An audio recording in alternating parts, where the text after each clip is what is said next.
Praise the Lord, praise the Lord, praise the Lord. Welcome in beginning church. मेरा विश्वास है Bible में बहुत सारी वफादारी की उदाहरण है। जिस तरह से बाइबल कहती है ना, अगर डेविड ना जाता शाऊल को खाना पकड़ाने के लिए, तो वो बाइबल कहती खाना पकड़ाने के लिए जैसे गया, बाइबल कहती उसी वक्त उसको थोड़ी पता था कि वो राजा बन जाएगा। बाइबल कहती वो वफादारी के साथ गया, बाद में वो राजा बन गया। इसलिए आप छोटी छोटी चीज़ों में परमेश्वर के साथ वफादार हो। क्यों? क्योंकि परमेश्वर भी आपके साथ वफादार है। एक बार की बात थी, एक मतलब कह सकते हैं एक ऐसा बाप था जिसकी गाड़ी ख़राब हो जाती है। वो अपने बेटे को छोड़कर चले जाता है, बेटे तो बस 1-2 घंटे यहाँ पर ठहर, मैं आ जाएगा। वो उसको पता चलता है कि उसकी गाड़ी का कुछ ज़्यादा ही काम ख़राब हो जाता है। वो मतलब जाता जाता पता है क्या, उसको 8-9 घंटे लग जाते हैं। बाद में वो है ना, उसका बाप यही सोचता रहता है कि बेटा मेरा वहाँ से कहाँ चले ना गए होंगे, उसको भूख लगी होंगी, उसकी प्यास लगी होंगी, वो क्या कर रहा होगा। मतलब उसके दिमाग में ऐसी चीज़ें चल रही थी। पर हिस्ट्री पता क्या बताती है कि हिस्ट्री ये चीज़ बताती है कि जब है ना बाप उसके पास गया तो उसने बेटे को जाकर पूछा कि बेटे कि तू जहाँ पर खड़ा था तुम्हें कोई चिंता तो नहीं हुई थी? कहना तू मेरी वेट कर रहा था, तुम्हें कोई प्रॉब्लम तो नहीं थी?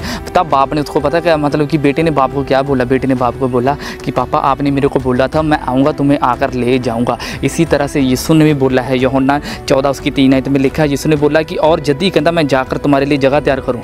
मतलब बाइबल कहती है यीशु पहला आपके लिए स्वर्ग दोस्तों पहुँच चुका। वो पूरी फुल कह सकते हैं पूरी गारंटी दे रहा है आज आपको। कहता लिखा कहता और यदि मैं जाकर तुम्हारे लिए जगह तैयार करूँ, कहता अगर तुम्हें वहाँ जहाँ से ले जाऊँगा जहाँ मैं वहाँ तुम भी रहो, यीशु मसीह के नाम में। इसलिए याद रखो कि परमेश्वर जो है ना आपका वफादार परमेश्वर है। इसलिए जब भी आप बाइबल पढ़ते हो ना, आप कभी भी इस चीज़ के ऊपर फोकस ना करो कि परमेश्वर आप मेरे को गारंटी देते हैं कि आप मेरे को बचाएंगे या नहीं बचाएंगे। याद रखो कि परमेश्वर बाइबल कहती सामर्थ्य, बाइबल कहती परमेश्वर अनंत परमेश्वर है। बाइबल कहती है कि परमेश्वर को किसने जाना, बाइबल कहती परमेश्वर को कौन सिखाने वाला। बाइबल कहती परमेश्वर ही जो सभी लोगों को संभालता गाइड करता है यीशु मसीह के नाम में। इसलिए याद रखो कि दोस्तों कई बार ऐसा होता है कि हमारी लाइफ में कई बार हमारे दिन में यही चलता रहता है कि प्रभु हमें बचा पाएंगा, कि ऐसा कोई वर्सेस है कि ऐसे कोई वचन है जो हमें परमेश्वर की तरफ लेकर जाएंगे, जब परमेश्वर का प्यार उजागर करेंगे। तो मैं दोस्तों आपको बताना चाहता हूँ, हाँ है बाइबल के बीच में बहुत सारे ऐसे इतिहास है जो मतलब परमेश्वर की ज़िंदगी को उजागर करते हैं यीशु मसीह के नाम में। याद रखो कि परमेश्वर कभी भी आपकी कुछ भी ऐसी चीज़ों के लिए जब आप बदतमीजी करते हो, जब परमेश्वर को आप बाइबल नहीं पढ़ते, जब मतलब ऐसी चीज़ें करते हो, जब प्रभु के साथ रिलेशन नहीं रखते, तो आपकी वो ज़िंदगी में ग्रेड नहीं लगाते। वो कभी ग्रेड नहीं लगाते। वो ऐसा नहीं आपको A ग्रेड दे देंगे, B ग्रेड दे देंगे, C ग्रेड दे देंगे। मतलब दूसरे जो मतलब अविश्वासी है उन लोगों को क्या बोलेंगे कि नहीं तो प्रभु के काबिल नहीं है। नहीं दोस्तों, प्रभु आप कभी भी है ना आपके भरोसे आपको नहीं छोड़ता, वो मसीह के भरोसे छोड़ता है। अगर आप पढ़ते हैं ना 1 थिस्सलुनीकियों उसकी 3 उसकी 13 में लिखा कहता ताकि वह तुम्हारे मनों को ऐसा स्थिर करे जब हमारा प्रभु यीशु सब पवित्र लोगों के साथ आए, तो कहता वह हमारे परमेश्वर पिता के सामने पवित्र में निर्दोष ठहरे। सबसे बड़ी बात पता क्या है दोस्तों, कि आपने निर्दोष ठहरना। बाइबल कहती है कि जब आप यीशु मसीह स्वर्ग में आएगा, जैसे एक पिता था ना, मतलब कि वो बेटा था, वो वेट कर रहा था, मतलब आपने बस कुछ नहीं करना, आपने बस वेट करनी है अपने जीसस की, अपने बाप की वेट करनी है। वो आएगा एक दिन आपको लेकर जाएंगे यीशु मसीह के नाम में। यहाँ पर लिखा गया है ना, कहता ताकि वह तुम्हारी मनों को ऐसा स्थिर करे कि जब हमारे प्रभु यीशु सब पवित्र लोगों के साथ आए, तो कहता हमारे परमेश्वर पिता के सामने पवित्र तो निर्दोष ठहरे यीशु मसीह के नाम में। इसलिए कई बार लोगों को नहीं पता होता है कि हम मसीह में क्या है। वो हर वक्त यही क्वेश्चन करते रहते हैं कि ऐसा कदापि भी नहीं हो सकता। अरे फरीसी भी यही मानते हैं कि अब सभी कुछ आपको करना पड़ेगा। फरीसी मानते हैं कि अगर आपने कुछ नहीं किया तो परमेश्वर भी कुछ नहीं करेगा। पर अगर आप न्यू टेस्टमेंट निकाल कर देखेंगे ना, बाइबल में एक भी ऐसा इतिहास नहीं पाया गया जहाँ पर यीशु ने बोला कि ठीक है मैं तेरे को बीमारी से चंगा कर दूंगा, बाद में तुम मेरे पीछे उड़। नहीं, यीशु बाइबल कहती है कि उसको कोई लोग देखते थे, सुनते थे, उसकी आवाज़ भी मतलब टेस्ट कर जाते थे, वो चंगे हो जाते थे। पर मैं आपको एक ऐसी चीज़ दिखाने वाला हूँ, कई बार आपके दिमाग में ये चीज़ चलती रहती है कि पास्टर जी क्या हमें ये चीज़ पहचाननी चाहिए। हाँ दोस्तों, क्योंकि बाइबल कहती है मेरी प्रजा के पास ना ज्ञान होने कारण मेरी प्रजा मर चुकी है।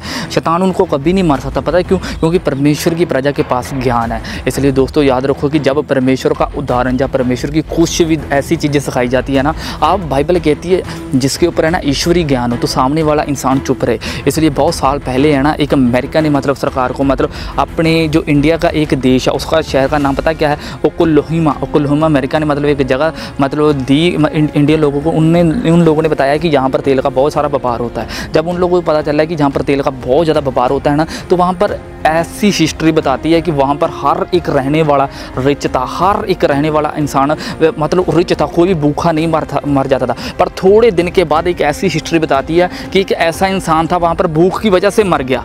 पर हैरान करने वाली ये बात थी कि वो सबसे ज़्यादा देश अमीर था हमारी इंडियन में। अगर आप अभी भी देखेंगे, क्योंकि तेल का व्यापार जहाँ पर होता है, जैसे दुबई में तेल का व्यापार है, क्योंकि दुबई इतना रिच क्यों हुआ, वो अपना क्यों नहीं दे रहा, अपना स्थान क्यों नहीं दे रहा। मतलब इसी तरह से वो हमारा इंडिया में पाई गई है ना, जो अभी शहर बता कर हटाऊँ, तो मतलब वहाँ पर एक ऐसा इंसान मतलब मर गया भूख की वजह से। जब डॉक्टर ने उसको चेक किया, उसके गल में एक लॉकेट था। जब उसके गल में एक लॉकेट था ना, वो लॉकेट यही बता रहा था कि मतलब कि जब डॉक्टर ने निकाला उस लॉकेट में लिखा था कि ये पूरा का पूरा जितना देश है ना इस इंसान का है, मतलब ये पूरे का पूरा देश है ना इसके नाम बोलता है। पर मज़े की बात सोचने वाली है, कई बार लोगों को नहीं पता चलता कि आप मसीह में क्या हो। इसी तरह से उसको नहीं पता था कि मैं क्या हूँ।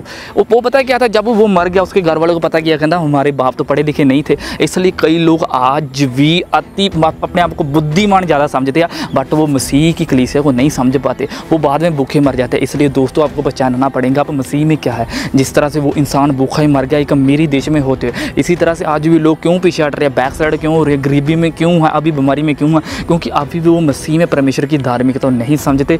इसलिए याद रखो कि दोस्तों कि यीशु मसीह हमेशा आपको देखता है। बाइबल कहती है वो तुम्हारे लिए, एक पुस्तक बोलती है कि तुम परमेश्वर के दाएं जा बैठा, इब्रानी की पुस्तक बोलती है तुम्हारे लिए खड़ा निवेदन प्रार्थना करता है। वो सोचो कि कितनी मज़े की बात है, कोई आपके लिए खड़ कर प्रार्थना कर रहा है, कोई मतलब कि आपकी इतनी हेल्प कर रहा है। वो बोल रहा है यीशु मसीह की जान में जाओ स्वर्गदूतों, क्योंकि बाइबल कहती है हमारा महायाजक यीशु मसीह है, वो आपसे इतना प्रेम करता है ना दोस्तों, उसको कोई आवश्यकता नहीं थी धरती पर आके उसको कोई भी मतलब ऐसी मृत्यु दंड लेने की, उसको कोड़े खाने की। कोई आजकल नहीं चाहता कि कोई इसकी इंसल्ट हो, किसी की कोई आजकल नहीं चाहता। पर बाइबल कहती है कि परमेश्वर ने इतना प्यार किया, उसने अपना इकलौता पुत्र दे दिया। इसलिए याद रखो कि इस तरह से रोमी 8:32 में लिखा गया, बाइबल कहती है जिसने अपना निज पुत्र भी रख नहीं छोड़ा, कि बाइबल कहती है कि तुम्हें और क्यों ना देगा। याद रखो कि वो परमेश्वर आपको ब्लेसिंग भी देगा, वो हीलिंग भी देगा, वो आपको ऐसी चीज़ें देगा, ऐसे लोग खड़े करेगा जिसके जरिए आप परमेश्वर की अद्भुत ज्ञान को जानने पाएंगे। यीशु मसीह के नाम में। God bless you church. मिलते हैं अगले sermon में। Praise the Lord.